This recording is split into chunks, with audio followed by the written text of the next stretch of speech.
টিভিতে পিবি, ঠিক এই শব্দে 2016 সালে আমরা যাত্রা শুরু করেছিলাম। আজ 8 পেরিয়ে 9 আমরা পা রাখলাম। আপনাদের মতন অগণিত দর্শক এবং অবশ্যই শুভানন্দায়ী সহ সকল অংশের মানুষের সহযোগিতা সাহায্য ছাড়া আমরা এই জায়গায় আসতে পারতাম না।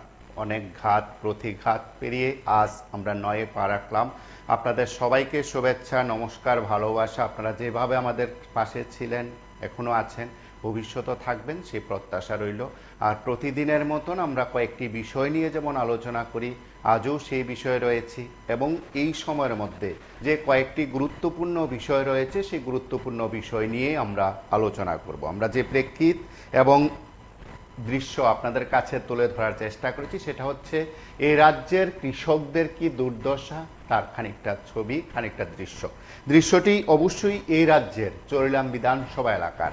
এবং সেখানকার কৃষক দম্পতি কি বলছেন, তারা বলছেন যে এই সময়ের মধ্যে যে সাহায্য তাদের পাওয়ার কথা, যে সহযোগিতা তাদের সংশ্লিষ্টদের তরফে পাওয়ার কথা, ঠিক সেইভাবে তারা পাচ্ছেন না। এ যেন কৃষিকাজ ছেড়ে দেওয়ার তাদের ইচ্ছে জাগলো।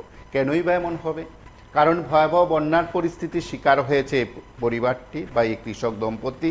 তারা যে ক্ষয়ক্ষতির শিকার হয়েছেন তা কাটিয়ে উঠে নিজেদের মতন করে দাঁড়াবেন, সেই বিষয়টি বোধহয় এখন তাদের কাছে অসহায়ত্ব বোধ করছে। কৃষিকাজ ছেড়ে দেওয়ার ঘোষণাই এক প্রকার করে দিলেন তারা। তাদের নাম অবশ্যই কৃষি দপ্তরের আধিকারিকদের কাছে আছে। ক্ষয়ক্ষতির পরিমাণ হয়তো তাদের রিপোর্ট অনুসারে প্রকাশ করা হবে। কিন্তু চরিলাম এলাকা সুভাষ শুক্ল দাস এবং গীতা শুক্ল দাস দুজনেই সংবাদ মাধ্যমের মুখোমুখি হয়ে প্রতিক্রিয়া ব্যক্ত করেছেন। সেই প্রতিক্রিয়া ব্যক্ত করতে গিয়ে কৃষক দম্পতি বলেছেন যে চরিলাম ব্লকের শেষুরিয়া মাই গ্রাম পঞ্চায়েতের থালাবাঙ্গা এলাকার তাদের 3 কানি জমিতে বিভিন্ন সবজি তারা চাষ করেছিলেন এবং সেদিক থেকে বলা যেতে পারে ফলন উৎপাদনের কাছাকাছি সময় এসেই সেই ক্ষয়ক্ষতির শিকার তারা হয়েছেন।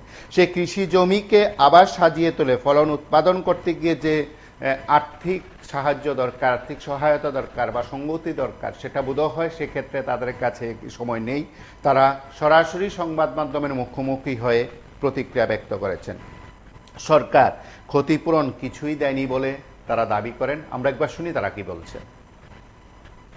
সবজির এবার বন্যা আমরা যে নষ্ট হয়েছে আমরা মনে সব থুবাই আমরা ইয়া করতাম, কিন্তু মনে হয় দাগ লাগছে আর গৃহস্থই করতাম মনে করো না।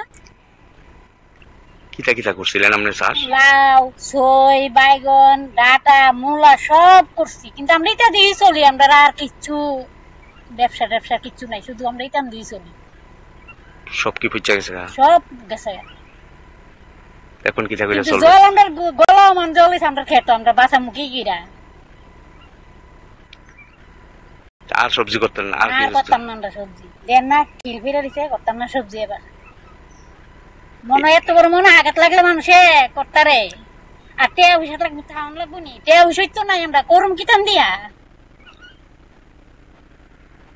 সরকারি কোনো সাহায্য রাজ্য পাইছেন না? খাইছি না আমরা। এই জায়গাটার নাম কিতা? থালাভাঙা, দক্ষিণ চইলাম থালাভাঙা পঞ্চায়েত শেষরি মাই চলিলাম না। আপনার নাম কিতা? আমার নাম গীতা শুক্ল দাস। আপনারা এইটা করি চলেন না? আমরা এটা গিয়েছি। মূলা আসলো কানি 3 একর মতো নষ্ট হয়ে যাবে ফসল। আপনারা স্বামী স্ত্রী দুজনে সারাক্ষণ এটাই করেন? আমরা একটু আর কামলা আছে না, কামলা টিয়াড়ু দিতেছি না, নিরাইছে নিরিটিয়াও দিতেছি না। কামলাতে নিরাইছে নিরিটিয়াটা অনেক দিতেছি না। কত টাকার আনুমানিক ক্ষতি হয়েছে শাকসবজি? শাকসবজি যেটি নষ্ট হয়েছে অন্তত 1.5 লাখ টাকা হইব। 1.5 লাখ টাকার এই কার ফলে লচ হয়ে ওই পাতা হয়ে, এরপরে তোমার ডাটা মূলা ওইটা ভিতরে লাগাইছিলাম, লচ হই সবজি মারি গেছে। দূর চলে গেছে, বুক চলে গেছে, বুক জল। এই জায়গাটার নাম কিটা? থালাভাঙা। আপনার নাম কি? আমার নাম সুভাষ শুক্ল দাস।